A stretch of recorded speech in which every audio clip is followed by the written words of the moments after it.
This is an original Game Boy Color. Did you remember it looking so terrible? Well, that's because sure, it has a color screen, but there's no backlight. And then, I got the Wormlight accessory. It was game-changing. Yeah, this ultra-reflective light that just barely makes this experience better was amazing at the time. Looking at it now, I can't even believe that's how I used to play Game Boy games when I was a kid. As soon as emulators on portable devices became possible, it seemed to make Game Boys pretty much obsolete. That is, until recently. There has been an explosion of hardware mods to take advantage of that allow you to keep your authentic Game Boy experience, but with some quality of life improvements that make your childhood Game Boy fun to game on again. So yes, emulation is still a popular way to experience Game Boy games, but I'm here to make the argument that there's actually some good reasons to have real Game Boy hardware around to experience some Game Boy things that are just not possible with emulation. So join me as we take a glimpse at some Game Boy hardware mods, the Analogue Pocket, and a bunch of really cool accessories that you need real hardware for. So make sure you're subscribed and let's get right into it.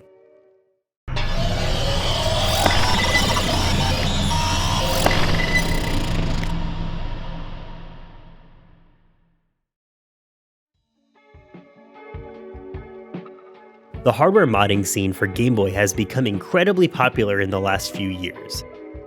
What was once extremely complicated or convoluted can now be accomplished with a little bit of soldering, or in some cases, no soldering at all. Hardware mods can be as simple or as complex as you'd like.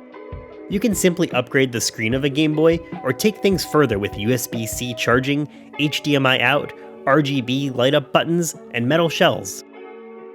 Each one of these mods reimagines how you experience your childhood Game Boy, or maybe it's your first time using a Game Boy entirely. Either way, it's a great mashup of the old and the new. We'll start with a brief overview of my current collection of modded Game Boys. The first hardware mod that I ever did myself was the original Game Boy. The mod gives you a great looking IPS screen. It also has a brand new shell and a glass lens.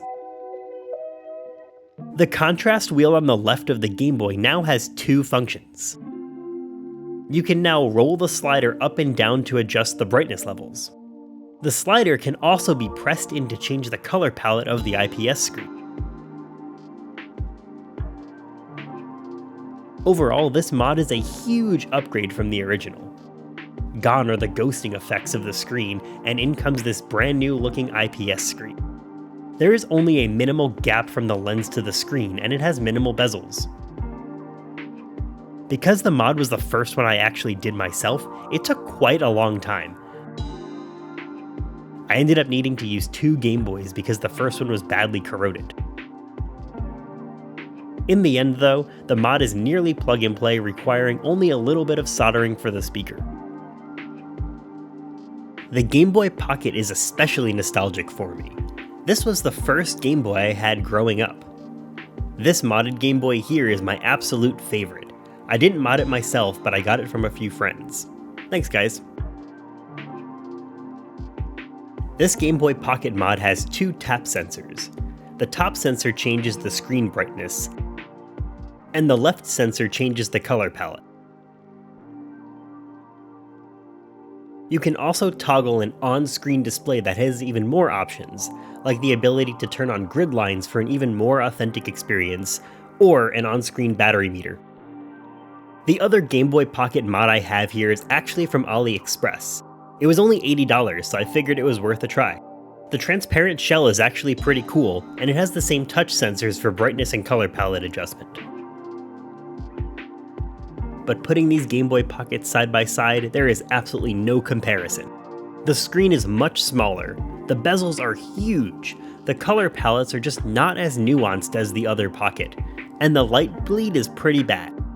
The screen is also like a pixel away from cutting off the game at the very top. This is most noticeable when playing Pokemon. But compared to a non-modded Pocket, I'd choose this one still. Next up, Game Boy Color. My Game Boy Color here is a drop-in IPS screen. I like that the screen adds the word light to the device. Even though it's aftermarket, it feels pretty on brand. The downsides here are the dramatic reduction in screen size and a pretty large gap between the lens and the actual screen. But the backlight is just such an improvement that it's still an enjoyable mod. If you do go the soldering route, you can get IPS mods that make the Game Boy Color screen huge. There are even laminated IPS screens so you won't have any gap at all between the lens and the screen itself.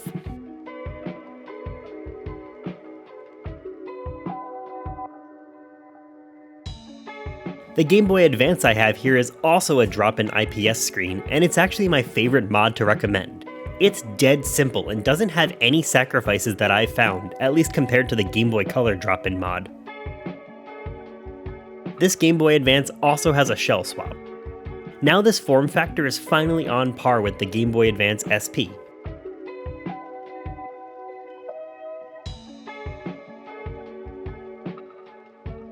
And that brings us to the Game Boy Advance SP. There are some pretty cool mods you can do to the SP model. The only thing I have done so far is this Zelda shell swap on the stock Game Boy.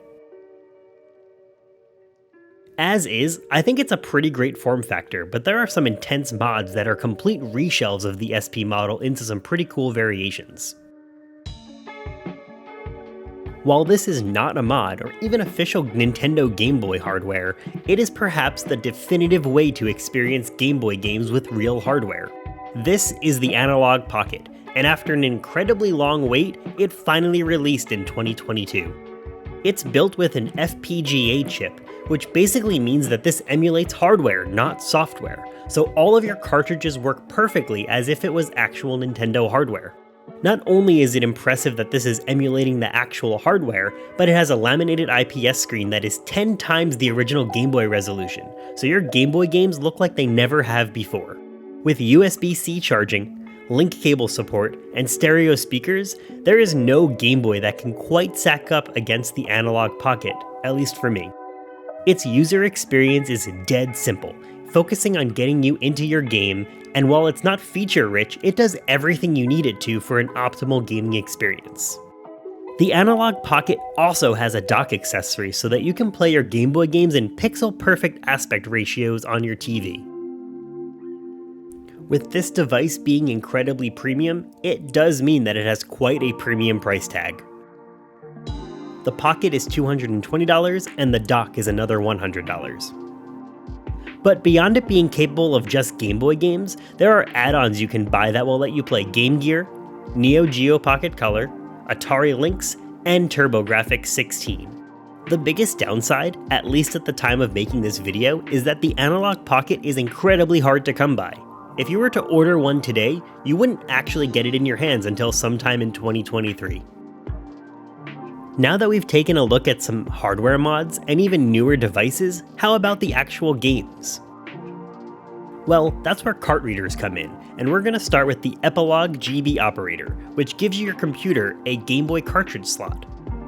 This means that your cartridges that are probably in desperate need of a new battery can be safely backed up with the save files safely restored to the game after a battery swap.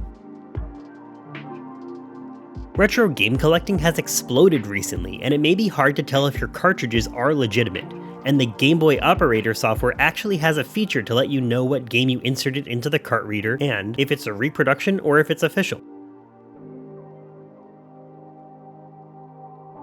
The operator software also has a feature to play the game that you put into the actual reader. It uses the same save file so that when you quit out of the game, it will re-upload the save file back to your original cartridge.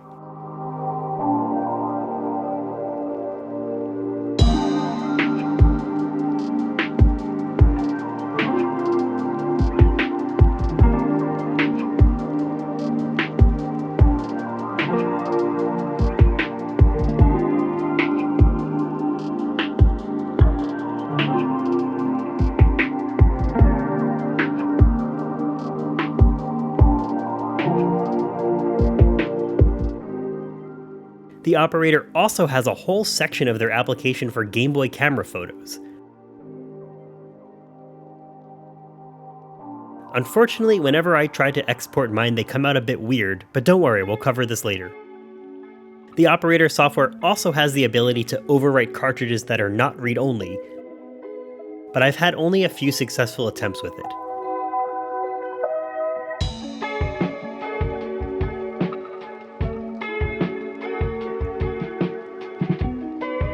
But this is where the GBX cart device comes in. It isn't as polished both from the hardware and software side, but it is incredibly powerful. It will let you know if your cart contains real-time clock capabilities, and when you pair the software with flashcartdb.com, you can overwrite pretty much any writable reproduction cartridge. Here, I've got a ROM hack that colorizes Pokemon Red, and it looks great on the Game Boy.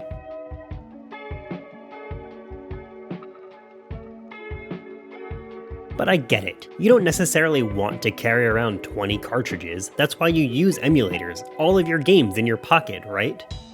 But flash carts can actually do the same thing. You can pick one up on Amazon for about $60. It's a Game Boy cartridge with a micro SD card slot. You just load up all of your ROMs and you're good to go. It will even work with the Analogue Pocket. I specifically would recommend not using the Game Boy Advanced Flash Cart for Game Boy and Game Boy Color games though, since the Game Boy Advance Flash Cart will technically just emulate older games. It does work, but I'm personally choosing to use real hardware to avoid emulation. The other caveat here is that the Analogue Pocket's sleep mode will not work with the flash carts.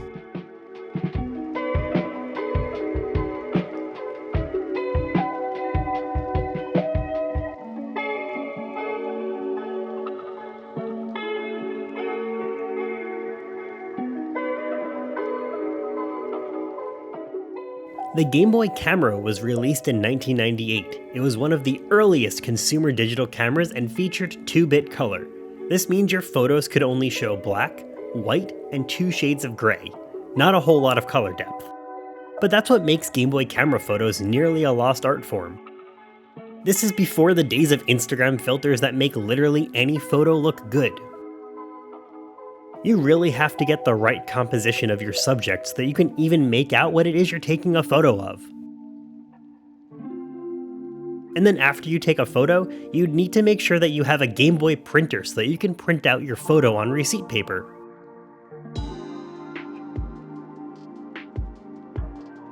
This is still a fun nostalgic thing to do.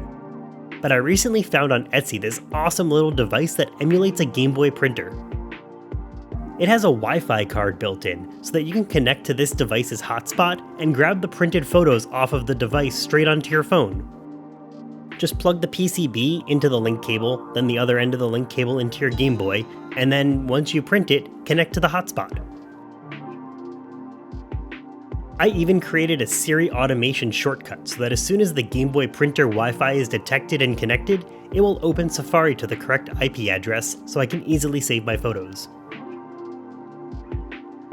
There are times it's a little bit fidgety and you have to tolerate Nintendo's creepy error images every once in a while, but once you get it working, it's flawless. I'll have a link in the description to the Etsy where I purchased this from. It's really awesome to easily take your Game Boy Camera photos off the cartridge from pretty much anywhere. It's true that you can emulate pretty much any game, but you may be missing out on some pretty unique features. Did you know that some cartridges had built-in rumble support? Growing up, the most well-known one I knew of was Pokemon Pinball. It was such a fun way to make the games a bit more immersive. That is, of course, as long as you had another AAA battery to add into the cartridge. The rumble is actually pretty decent though, and it's another great ahead-of-its-time feature from Nintendo. Beyond rumble, there were even some games like WarioWare that had cartridges with built-in accelerometers. This WarioWare game doesn't even use the D-pad at all. Instead, you need to tilt your device for all of the minigames. And while some emulators do support this feature, I just don't think anything really beats the real deal here. And lastly, the big one, linking Game Boys for Pokemon. This is possible through emulation, but that's only if you and a friend are using the exact same emulator, the exact same compatible ROM, and probably the same software. There is something to be said about the ease of just plugging in 2 Game Boys and trading some Pokemon just like the good old days. There are so many compelling reasons to get your hands on some original hardware or some newer hardware like the Analogue Pocket. It's not to say that emulators aren't a great way to experience Game Boy games, but there is something fun about either modding a Game Boy yourself or picking up an Analogue Pocket and experiencing Game Boy games in a way we never could have imagined 30 plus years ago. What do you think of Game Boy Mods? Do you prefer emulation? Do you have any modded Game Boys? How about the Analogue Pocket? Is this premium device worth the price? Let me know down in the comments. I have a bunch of links in the description of this video for resources for mods, GameBoy Printer paper since that was really hard to find, the GameBoy Printer Wi-Fi chip, and other useful accessories that I featured in this video. If you enjoyed it, give it a like, make sure you're subscribed, and thanks for watching.